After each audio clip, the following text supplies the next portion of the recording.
I was running a small shop. We had trouble being able to keep track of everything. QuickBooks, Google Calendar, PayPal, email, whiteboards, nothing talked to each other. It was complicated. I wanted to be able to have an easy to use system to be able to keep track of their orders from quote all the way to shipping and pickup. That's what Printavo does. It's cloud-based. You can add your whole team to it and you can give it a free trial. So click the link down below. You can actually sign up, go through a demo, and see if it'll work for your shop.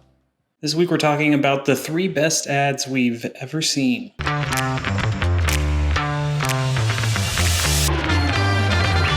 What's up, Print Hustlers? I'm Luke from Printavo, and this is The Weekly. You know, advertising, it's not an easy game.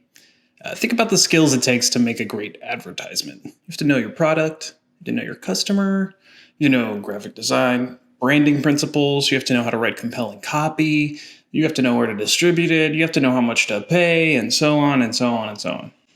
But great ads are everywhere.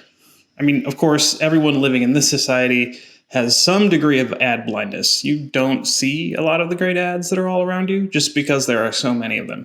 It's kind of like a supermarket shelf, right?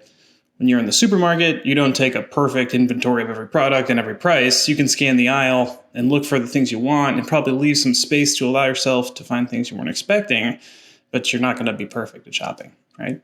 In packaging here, it's the advertisement. Food packaging, after all, it's $1 billion science. But as M&R CEO Danny Sweem likes to say, the t-shirt is the perfect e-commerce product. It's light and virtually indestructible, so it ships really well. It's customizable for virtually any audience. It's not a must-have, so customers are okay with waiting for a couple of weeks. The total addressable market is massive because 99.9% of people on Earth wear clothing, and there's a low barrier to entry, so any entrepreneur can probably make a killing with the right design and the right ads. In other words, the t-shirt is a really, really powerful medium for commerce. But I'll take it a step further than that. We've joked before that the logical conclusion for any human activity is quality custom merchandise, but it's not really a joke. The internet has unlocked a lot of potential for people to start independent businesses. But what happens when your business is primarily just content that your consumers can look at for free? What if your business is like me, being in front of a camera? Well, what can you sell? Well, you can sell your own custom branded merchandise. This happens everywhere. In fact, it's so common, it almost became a bit of a trope. Let me tell you about the VC-backed company Fast. Were a one-click payment provider, and they were really lambasted for selling Fast-branded black hoodies and sweatpants. It's kind of a funny look. Someone just wearing a dark shirt that says Fast on it, or sweatpants with Fast printed on the legs 6 times. I mean, the jokes write themselves. But it turns out that Fast wasn't growing fast enough. Their merchandise was probably the most profitable business activity they did. Merchandise has always been a sweetener for lucrative businesses, right? You'll see it at coffee shops, at breweries, restaurants, dispensaries, and all kinds of community and business hubs. People like to show that they're part of a tribe, even if it's just the local bar down the street, right? But it's definitely new to have the merchandise be the entirety of your revenue-generating business activity. I mean, that's pretty special. Anyway, on to the ads. Ad number 1. Liquid Death hires a child? We hired a 6-year-old to create our latest shirt and paid him the same amount we pay any other legit artist. Check this out. Okay, so Liquid Death, they sell water in a can. You do not need a really advanced business degree to understand that selling water is kind of an uphill battle, right? But yes, the bottled water market is a multi-billion-dollar business. But most people can and do just get their water from the tap. You need something special. I mean, this isn't exactly a lifestyle commodity, except for maybe Fuji. Well, that is until the Liquid Death marketing team made it into one. If you watched the Super Bowl earlier this year, you saw Liquid Death's absurd and super memorable ad. I mean, the general shtick is simple. The song Breaking the Law plays. The opening shot is a cold can. The second shot is a boy slamming his head back as he drinks a Liquid Death, fully tilted backwards, exaggeratedly pouring the water into his mouth. A bunch of kids party like they're at a heavy metal show in slow motion or Akis music. They're drinking Liquid Death, spraying it everywhere like a champagne after they've won a Formula One race. The setting seals the deal by way of juxtaposition, of course. It's just a suburban home with neatly trimmed grass and a golden retriever. And the final shot, it's great. It's a pregnant mom that takes a huge swig from a Liquid Death can and smiles as she looks at all the chaos unfolding. And the tagline says, "Don't be scared. It's just water." Look, this is a great ad. of course, but piggybacking off of this kind of successful ad campaign is the purview of these really big, professional, expensive marketing firms that Liquid Death has. I mean, Budweiser got years out of setting a trend and then wringing it dry. Think of like What's Up or the Budweiser Frogs or even just the Clydesdale Horses. But what Liquid Death did next is what surprised me and what was really cool. They started a Facebook ad campaign to sell merchandise, and that's just what they've been doing.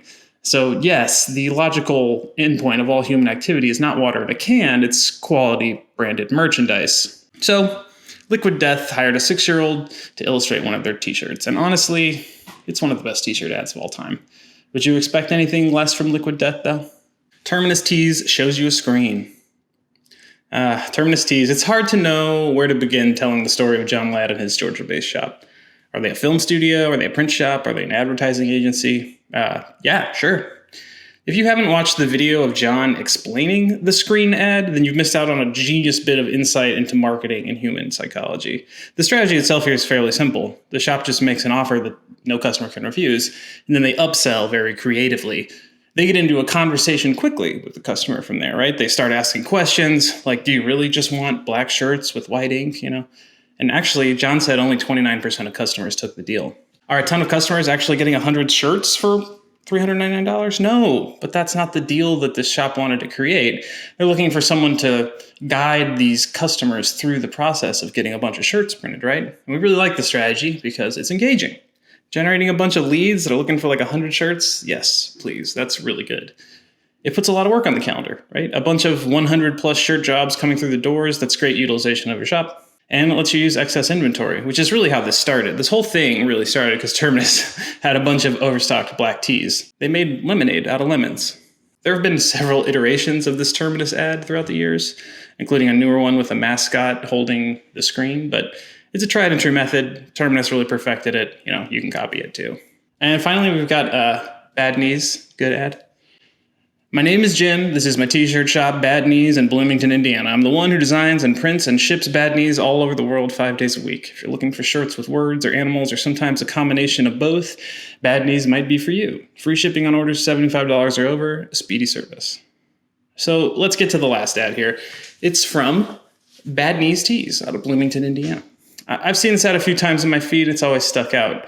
And it's kind of unique here. So instead of going upscale, hiring a marketing firm and doing some sort of slick branding, Bad Knees Tees just leans into their shtick. And this is a very lucrative shtick, right? Niches are an incredible tool for print shops because there are infinite things you could put on a t-shirt. Keeping your focus on a really narrow niche, like animal prints with encouraging words, it means you can keep your marketing budget super slim. You gotta have a gimmick if you want to get ahead. That's what they say in the famous line from Gypsy, and it's incredible advice. Why try to be something you're not, right? Lean into it. This is a big world, and someone is into what you're doing. So why choose this ad? It's kind of basic, right? It's because it demonstrates something really, really clearly.